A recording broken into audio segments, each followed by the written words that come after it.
भाऊंचा सत्कार होत आहे, जोरदार टाळ्या.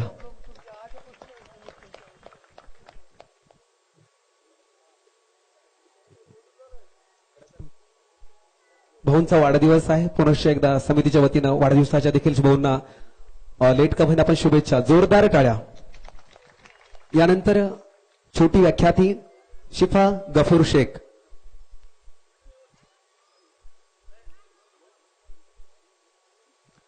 प्रथमतः मी माझ्या सर्व शिवभक्तांना, भीमसैनिकांना आणि अण्णाप्रेमींना अण्णाभाऊ साठे जयंतीच्या हार्दिक शुभेच्छा देते आणि सर्वांना माझ्याकडून सप्रेम जय भीम आणि जय लहूजी.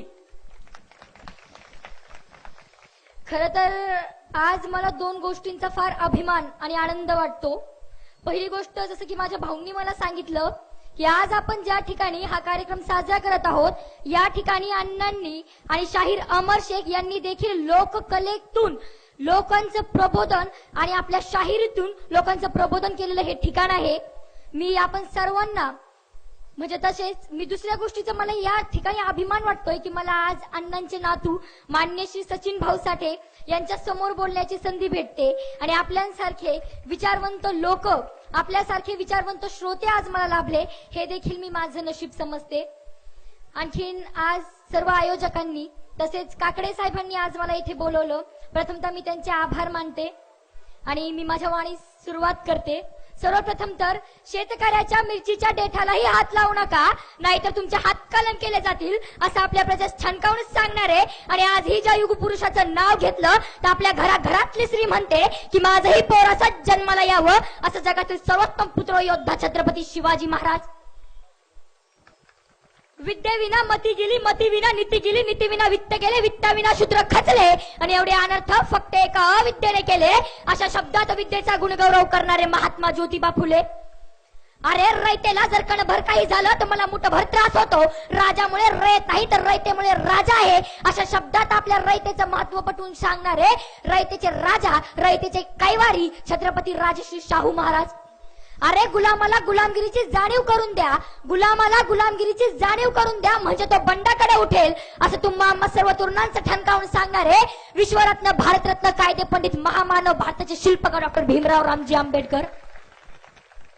ही धरती शेषनागाच्या मस्तकावर उभी नसून, ही धरती शेषनागाच्या मस्तकावर उभी नसून गोरगरिबांच्या, कष्टकऱ्यांच्या तळहातावर उभी आहे, हे ज्यांनी आपल्या सर्व समाजाचं ठणकावून सांगितले आणि रशियाच्या काळजावर हात ठेवून तुमच्या आमच्या अंगात असलेल्या सहसह रक्ताच्या थेंबा थेंबापर्यंत ज्यांनी शिवचरित्र पोहोचवलं ते लोकशाहीर अण्णाभाऊ साठे. अण्णाभाऊ साठे यांच्या सोबत राहून शाहिरींच्या माध्यमातून ज्यांनी भारतात नव्हे तर पूर्ण जगभरात आपली शाहिरी आणि पोवाडे रचले, ते त्याचे जिगरी मित्र शाहीर अमर शेख. तसेच वास्तादाला सुद्धा वास्तादगिरी शिकवणारे माझे महान वास्ताद लहूजी साळवे. अरे आम्ही चुकून मुंगीच्याही वाटेला जात नाही, आम्ही चुकून मुंगीच्याही वाटेला जात नाही, पण जर कोणी आमच्या नादी लागलं तर आम्ही सिंहाचे दात मोजायलाही घाबरत नाही, असं ज्यांनी आपल्या जगण्यातून दाखवून दिलं ते छत्रपती शंभूराजे. तसंच अरे जिंदगी तो खुद के दम पर जी जाती है, जिंदगी तो खुद के दम पर जी जाती है, दूसरों के कंधों पर तो जनाजे उठाए जाते हैं, असं ज्यांनी आपल्या सर्व तरुणांचं ठणकावून सांगितलं ते शहीद आजम भगत सिंग. मी ज्या संतांच्या भूमीत जन्मले ते सर्व संत, तसेच ज्यांच्या पोटी स्वराज्याचं स्वप्न उदयास आलं ते राजमाता, राष्ट्रमाता आई साहेब जिजाऊ, ज्यांच्यामुळे प्रत्येक स्त्री शिक्षणाचा अधिकार मिळाला ते क्रांतिज्योती सावित्रीबाई फुले, ज्यांनी प्रत्येक स्त्रीस, प्रत्येक माणसात, प्रत्येक तरुणास जगणं शिकवलं ते माता अहिल्याई, आणि आपला पती बाहेर गावी असताना देखील जो सर्व संसार सांभाळते ती माता रमाई.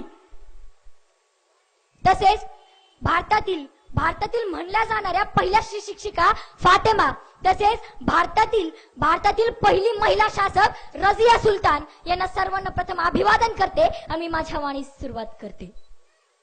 मी एका गोष्टीनं माझ्या वाणीस सुरुवात करते. मित्रांनो, एकदा एक माणूस असतो, तो बसमध्ये प्रवास करत असतो. बसमध्ये प्रवास करत असताना त्याच्याजवळ कंडक्टर येतो आणि त्या तिकीटसाठी विचारतो. तेव्हा तो माणूस एकटा प्रवास करत असताना 2 तिकीटे घेतो. त्यावेळेस कंडक्टर त्याला म्हणतो, अहो तुम्ही तर एकटेच प्रवास करत आहात आणि मग हे 2 तिकीट कशाला? त्यावेळेस तो माणूस म्हणतो की जर पहिलं तिकीट हरवलं तर दुसरं तिकीट का मिळेल. त्यावेळेस कंडक्टर त्याला थोडा हुशार असतो, त्याला म्हणतो अहो जर हे दुसरं तिकीट हरवलं मग. त्यावेळेस तो माणूस म्हणतो की जर हे दुसरं तिकीट हरवलं तर मी हा मोफत एसटीचा पास काढला आहे, हा केव्हा काम येणार. आणि आपलं हे नेमकं झालं असंच. आपल्याला पहिलं तिकीट मिळालं ते म्हणजे महात्मा ज्योतिबा फुले यांच्या विचारांचं, आपण ते हरवून बसलो. आपल्याला दुसरं तिकीट मिळालं ते म्हणजे डॉक्टर बाबासाहेब आंबेडकर यांच्या विचारांचं, आपण तेही हरवून बसलो. आणि आपल्याला तिसरं मोफत एसटीचा पास मिळाला तो म्हणजे अण्णाभाऊ साठे यांच्या विचारांचं, आणि आपण तेही हरवून बसलो. मग आपलं नेमकं झालं असंच मित्रांनो, आपलं नेमकं झालं असंच. नाचू कीर्तनाच्या रंगी ज्ञानदीप लावू जगी, नाचू कीर्तनाच्या रंगी ज्ञानदीप लावू जगी असे म्हणाय नामदेव महाराज बघायला भेटत नाही, पण आवाज वाढवडी जे तुला आईची शपथ आहे अशी म्हणणारी आपली पोरं मात्र गल्ली गल्लीत बघायला भेटतात. अरे तुम मुझे खून दो मैं तुम्हें आजादी दूंगा, तुम मुझे खून दो मैं तुम्हें आजादी दूंगा असे म्हणणारे सुभाषचंद्र बोस बघायला भेटत नाही, पण तुम मुझे तंबाखू दो मैं तुम्हें चुना दूंगा अशी म्हणणारी आपली पोरं मात्र गल्ली गल्लीत बघायला भेटतात. अरे मेरे जज्बातों से इस तरह वाकिफ है ये कलम, अरे मेरे जज्बातों से इस तरह वाकिफ है ये कलम कि मैं इश्क भी लिखना चाहूं तो इनकलाब लिखा जाता है, मैं इश्क भी लिखना चाहूं तो इनकलाब लिखा जाता है असे म्हणणारे भगतसिंग बघायला भेटत नाही, पण तू मेरी ने हो सकती तो किसी की ने हो सकती अशी म्हणणारी आपली पोरं मात्र गल्ली गल्लीत बघायला भेटतात. म्हणूनच आज कोणाला आरची परशाचं लागीर झालं, आजा शिट्टीचं लागीर झालं, तू कोणाला डोळे उडवणाऱ्या त्या प्रियाचं लागीर झालं, पण मला आज इथे अभिमानानं सांगावं असं वाटतं की इथे बसलेल्या प्रत्येकाला मात्र अण्णांच्या साहित्याचं लागीर झालं. म्हणूनच आज तुम्ही मला इथे ऐकत आहात.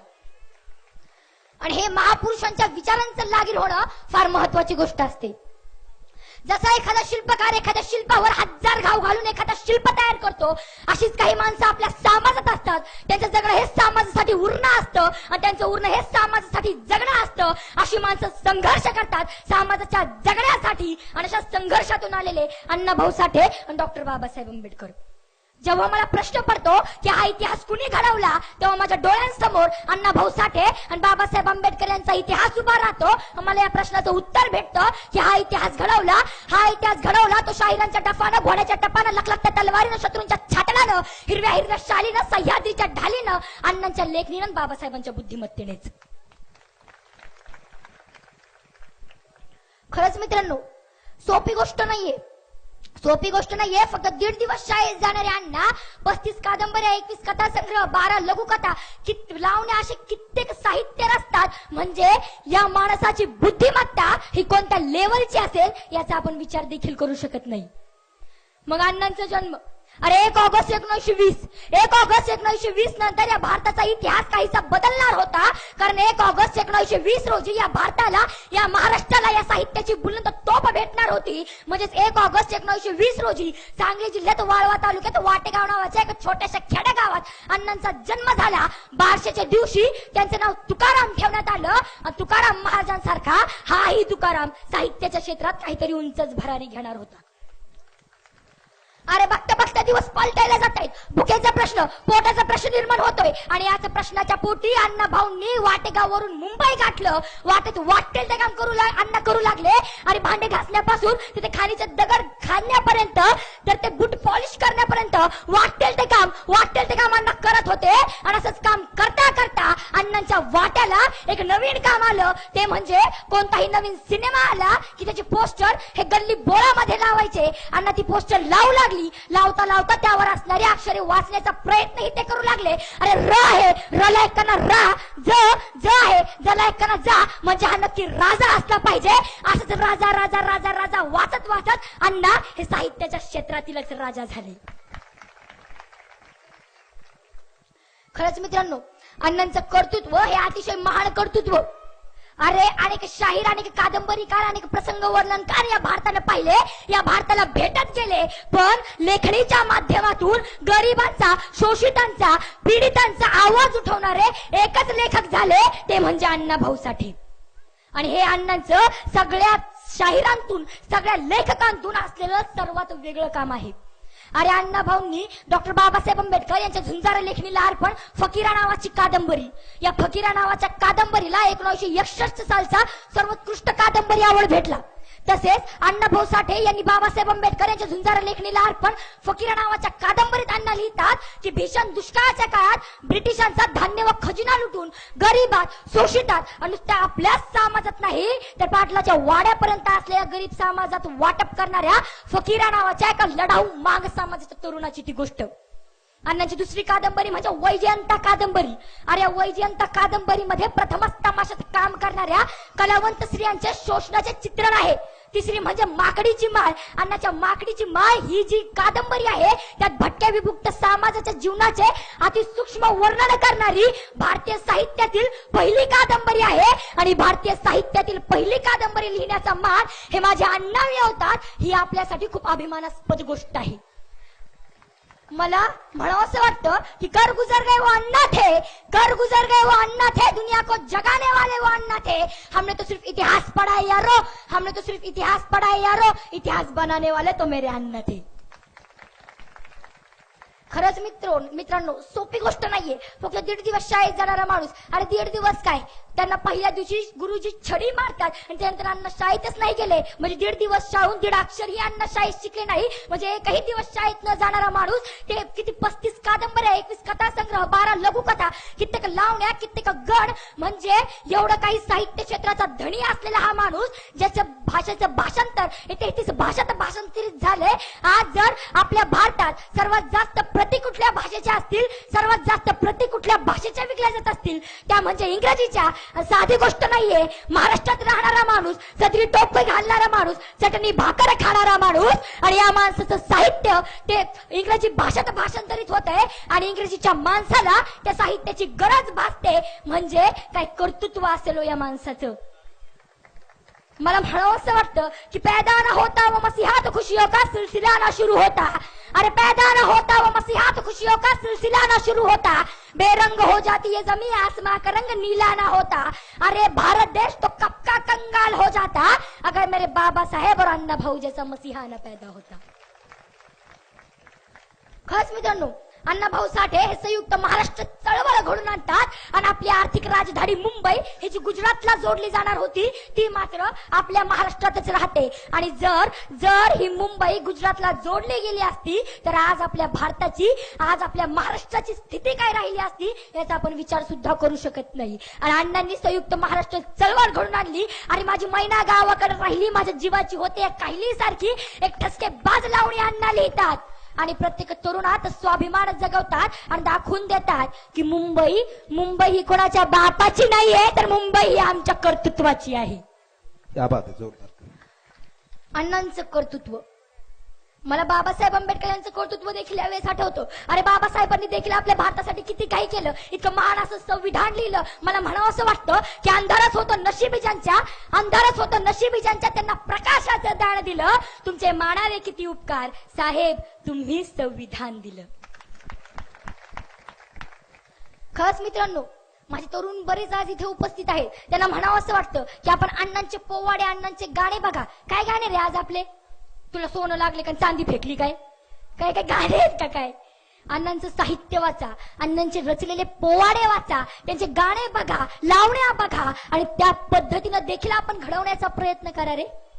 कारण आज अण्णांचं कर्तृत्व मी माझं नशीब समजते की बाबासाहेब आंबेडकर आणि अण्णा भाऊ साठे हे ज्या भारतात, ज्या महाराष्ट्रात घडले त्या महाराष्ट्रामध्ये देखील मी जन्माला आले. मला म्हणावं असं वाटतं की आभाळ मोजतो आम्ही भीमा आज तुझ्यामुळे, वादळही रोखतो आम्ही भीमा आज तुझ्यामुळे. अरे बंदूक तोफा शस्त्र साठा याची आम्हा गरजच नाही. अरे बंदूक तोफा शस्त्र साठा याची आम्हा गरजच नाही. कारण शब्दानेच रान पेटवतो भीमा आज तुझ्यामुळे. कारण आज जे आपण सभा घेतो, भाषण करतो हे देखील संविधानामुळेच, संविधानामध्ये असलेल्या आपल्या हक्कांमुळेच. मित्रांनो आज आपल्या समाजात किती जातीवाद वाढत चाललाय हो. मला या ठिकाणी म्हणावं असं वाटतं की आज आपण का आपले महापुरुष जे आहेत ते वाटून घेतलेत. आपण आज असं का करत चाललोय? का आज आपण आपल्या समाजाचे महापुरुष वाटून घेतलेत? पण आज मला अभिमान वाटतो या गोष्टीचा की आज प्रत्येक समाजाचा माणूस इथं उभा आहे आणि हेच आपल्या संविधानाचं वैशिष्ट्य आहे की everybody is equal in front of Indian constitution. आणि जोपर्यंत सर्व समाज एकत्र येणार नाही तोपर्यंत अण्णांचं राहिलेलं स्वप्न हे पूर्ण होणार नाही. जेव्हा आपण एकत्र येऊ तेव्हा नक्कीच अण्णांचं स्वप्न देखील पूर्ण होईल आणि आपला भारत हा महासत्ता देखील होईल. मित्रांनो, आपल्याला ही साखळी कशी लक्षात येत नाही. छत्रपती शिवाजी महाराज यांना आयडल मानलं महात्मा ज्योतिबा फुले यांना आयडल मानलं डॉक्टर बाबासाहेब आंबेडकर यांनी, आणि डॉक्टर बाबासाहेब आंबेडकर यांना आयडल मानलं माझ्या अण्णांनी. जेव्हा हे लोक एकमेकाला आयडल मानत जातात तेव्हा ते इतिहास घडवतात आणि ही आपल्यासाठी सर्वात अभिमानाची गोष्ट आहे. मित्रांनो, आज आपल्या डोळ्यांसमोर मी माझ्या सर्व तरुण मंडळींना म्हणू इच्छिते की आज आपल्या डोळ्यांसमोर अण्णाभाऊ साठे आणि बाबासाहेब आंबेडकर यांचा इतिहास उभा आहे. तरी आज आपल्या मुलांचे आयडल कोण? वरुण धवन, सिद्धार्थ कपूर, तुषार कपूर आणि भगत सिंग नाही तर हनी सिंग हे आपल्या आजच्या मुलांचे आयडल आहेत. अहो, आज आपल्या समोर अण्णांचा एवढा मोठा इतिहास आहे, पण आज आपली मुलं नुसतं व्हॉट्सअप, फेसबुक, इंस्टाग्राम, टिकटॉक आणि त्यात आणखीन एक ग्रहण म्हणजे पबजी यातच गुंतले आहेत. ही आज आपल्या मुलांची सर्वात मोठी वस्तुस्थिती आहे. खरंच मित्रांनो, अहो मी आपल्यातलीच एक मुलगी आहे. आपले दुःख, माझ्या समाजाचं दुःख जाणणारी मी मुलगी आहे. मित्रांनो, आज माझा तरुण किती जोखड्यात या व्हॉट्सअप, फेसबुकच्या जोखड्यात गुंतत चाललाय हो. खरं सांगायचं जर म्हटलं तर आज पबजीने येडं केलं राव माणसाला. येडं केलं. हे पोर रात्रीचे हन मला माहित आहे का ते बघून काय आठवतं? जेव्हा आमच्या गावात बघा शेताकडे डुकरं हाणतात पोरं, हान तसं आठवतं मला ते पबजीचे पोरं बघून. खरंच मित्रांनो, आज आपली मुलं आहेत ना खूप पबजी यात येडी होत चालली हो. खरंच का हा इतिहास होता का आपला? का ही संस्कृती होती का आपली? मग आज का आपली मुलं या जोखड्यात गुंतत चाललीये? आज आपली मुलं गाडीच्या बुलेटच्या मागले जात. नाद करायचं नाही आपला नादच खोळा. बाबा तू स्वतः खोळा आहे, तुझं नाद कोण करणार? पण हे आज आपल्या मुलांना कळतंय का? आज आपली मुलं मात्र नुसतं वन साइड टू साइड मध्येच गुंतली आहेत. ही आज आपल्या मुलांची वस्तुस्थिती आहे. आज माझी बरीच तरुण मंडळी इथे उभी आहेत, बसलेली आहेत. खरं सांगू तुम्हाला मित्रांनो, आपली ही जी हेअरस्टाईल आणि जे हायलाइट आहे ना मित्रांनो, ते चांगलं नाही वाटत हो. ते हायलाइट खरं सांगू कसं वाटतं? असं वाटतं ते काळी कोंबडी उडते आणि त्याला एक पक असं सोनेरी. तुम्ही जेव्हा चालता तुमचे केस उडतात तसे दिसतात राव. खरंच मित्रांनो, ही आपण जे या जोखड्यात गुंतत चाललोय ना हे खूप वाईट आहे हो मित्रांनो. आज आपले भारतातले डिप्लोमा ग्रॅज्युएट तरुण मात्र नुसतं व्हॉट्सअप, फेसबुकवर ग्रुप खेळत आहेत. आणि मेसेज पण कसे? हा मेसेज जर तुम्ही संध्याकाळपर्यंत 10 लोकांना फॉरवर्ड केला तुमची कोणती इच्छा पूर्ण होईल. हा मेसेज जर तुम्ही संध्याकाळपर्यंत 10 लोकांना फॉरवर्ड केला तर खूप मोठा अनर्थ होईल. हे असे आपले तरुण आणि त्यांचे मेसेज शोभत करावं हे आपल्या आजच्या संस्कृतीला. मित्रांनो, आज आपली संस्कृती काय सांगते, आज आपला इतिहास काय सांगतो आणि आज आपले तरुण मात्र काय करतात यावर संशोधनाची ही गोष्ट आहे. आज आपले तरुण खरं सांगा, रियालिटी आहे. सांगा बरं, गुंतले का नाही आज आपले तरुण व्हॉट्सअप, फेसबुक मध्ये? गुंतलेत का नाही? मग ही आपली संस्कृती आहे का आजची? मग जेव्हा आपले तरुण या जोखड्यातून बाहेर येते, जेव्हा आपल्या सर्वांसमोर एकच ध्येय असेल की take education and decide our career and all but is possible about our education यार. जेव्हा आपण अण्णांच्या आणि बाबासाहेबांच्या विचारावर चालू तेव्हा नक्कीच काही ना काही होईल. आज माझ्या अण्णांच्या पोळ्यावर रशियामध्ये संशोधन चाललंय आणि आज आपली मुलं नुसतं पबजीवर संशोधन करतायत. आज आपल्या मुलांना नुसतं तोंडात नाव आणि हातात पबजी याचा स्वतःचा अभिमान वाटतोय. पण मी आज माझ्या सर्व भावांना सांगू इच्छिते की भावांनो आता लक्षात ठेवा, आता तोंडात नाव आणि हातात पबजी मध्ये चालणार नाही. आता आपल्याला अण्णांच्या विचारावर चालून नक्कीच हा इतिहास घडवायचा आहे. खरंच आज माझ्या स्त्रिया पण खूप प्रमाणात इथं उपस्थित आहेत. खरंच आज आपल्याला अण्णाभाऊ साठे मंडळींनो, अण्णाभाऊ साठे आणि बाबासाहेब आंबेडकर यांसारख्या महापुरुषांचा इतिहास आपल्याला लाभलाय. आणि आज आपली पण ती स्थिती आहे. 7 वाजले, लागले होम मिनिस्टर लागले झालं जी. म्हणजे तुम्हाला काय सांगू, लागेल झालं जी गेली ना काही बाया 7 मॅच गेला. आता कसं होईल? आज दिसणार नाही, शिकले दिसणार नाही. आताच पोरग झालं होतं राव त्यांना. हे आपल्या आजच्या बाया. खरंच मंडळींनो, आपल्याला खूप सुंदर आणि खूप मोठा महान असा इतिहास आज लाभलेला आहे मंडळींनो. खरंच आज आपल्याला अण्णांच्या आणि बाबासाहेबांच्या इतिहासावर आज रोज 7 वाजता बसायचं, वैजयंता कादंबरी वाचायची आणि अण्णांचं साहित्य देखील वाचायचं. ही मी आज आपल्या इथं उपस्थित सर्व मंडळींना असं आवाहन करते माझ्या वतीनं तरी. खरंच मित्रांनो, आज आपला समाज किती जातीच्या बेड्यात गुंतत चाललाय हो. आपल्याला आज सर्वात जास्त जिगरी मैत्रीचं उदाहरण जर द्यायचं म्हटलं तर अमर शेख आणि अण्णाभाऊ साठे यांच्या मैत्रीचं उदाहरण. आणि जेव्हा माझा अण्णांचा अंत्यविधी झालं तेव्हा त्यांना अग्नी हा शाहीर अमर शेख देतात. मुस्लिम समाजाचा माणूस अण्णांना अग्नी देतो म्हणजे काय विचार असतील हो या लोकांचे. आणि या सर्व आजच्या या जातीवादाला बघून माझे केपी शेख नावाचे मराठवाड्यातले विख्यात कवी मित्र जे आज इथे उपस्थित आहेत ते म्हणतात की म्हणे घडू लागली क्रांती येथे माणूस बाटू लागला. अरे घडू लागली क्रांती येथे माणूस बाटू लागला. अरे भगवा हिरवा काळा निळा झेंडा भेदू लागला. अरे भगवा हिरवा काळा निळा झेंडा भेदू लागला. मित्रांनो, आजच्या परिस्थितीला बघून मला इतकंच म्हणावं असं वाटतं की अरे पेड़ ये पत्ते ये शाखे भी परेशान हो जाए. अरे पेड़ ये पत्ते ये शाखे भी परेशान हो जाए अगर परिंदे भी हिंदू और मुसलमान हो जाए. न मस्जिद को जानते हैं न शिवालों को जानते हैं. न मस्जिद को जानते हैं न शिवालों को जानते हैं. जो भूखे होते हैं वो तो सिर्फ निवालों को जानते हैं. मेरे यही अंदाज तो जमाने को बहुत खलता है. अरे मेरा यही अंदाज तो जमाने को बहुत खलता है क्योंकि मेरा चिराग हवा के खिलाफ क्यों जलता है. मैं अमल पसंद हूँ, मेरे शहर में दंगा रहने दो. मैं अमल पसंद हूँ, मेरे शहर में दंगा रहने दो. हरे और लाल में मत बांटो. मेरे छत पे तिरंगा रहने दो. मेरे छत पे तिरंगा रहने दो. आणि खरंच मित्रांनो, जेव्हा हे घडेल ना, जेव्हा आपण या महापुरुषांच्या विचारांवर चालू ना, तेव्हा नक्कीच आपण हा इतिहास घडवू. खरं तर वेळ खूप झालाय.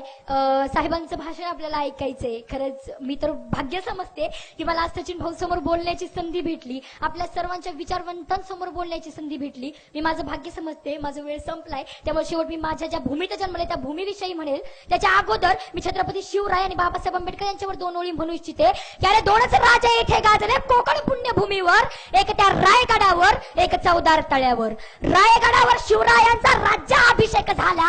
दलितांनी दलितांचा नेता माणिक घोषित केला. अरे शिवबांच्या हातात तलवार भवानी होती. आज भवानी परी भीमाच्या हात लेखणी होती. अरे शिवबांनी जो न्याय निवाडा जनतेसाठी केला ना, तोच निवाडा माय भीमरावांच्या घटनेमध्ये देखील आला. मी माझ्या भूमीविषयी दोन वेळी म्हणेल की ज्ञानेश्वराच्या ओळीचा गंध माझ्या मातीला, तुकारामाच्या अभंगाचा साज माझ्या मातीला, एकनाथाच्या भारुड्याचं नाद माझ्या मातीला, मुक्ताईच्या उपदेशाची आस माझ्या मातीला, समर्थाच्या दासबोधाची गरज माझ्या मातीला, संतांच्या संस्काराची शिदोरी माझ्या मातीला. अभिमानानं सांगते मी या मातीची, स्वाभिमान मला मातीचा. ज्या देशाची ही माती, सन्मान मला माझ्या भारत देशाचा. शेवटी इतकंच म्हणेल की करुणी ज्याला जीवाचं रान दिलं, सर्व सन्मानाचा मान अशी माझ्या भीमाची शान. अरे संविधानापुढे भल्या भल्याची झुकते मान, भल्या भल्याची झुकते मान. एकदा शेवटी माझ्यासोबत घोषणा द्या. छत्रपती शिवाजी महाराज की, डॉक्टर बाबासाहेब आंबेडकरांचा, लोकशाहीर अण्णाभाऊ साठेंचा, लहुजी वस्त्यांचा. जय हिंद, जय भीम, जय लहुजी.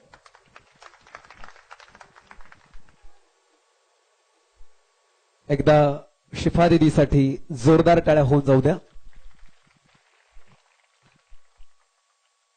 एखाद्याला 4 गोष्टी शिकवाव्या आणि त्या गोष्टीच्या 40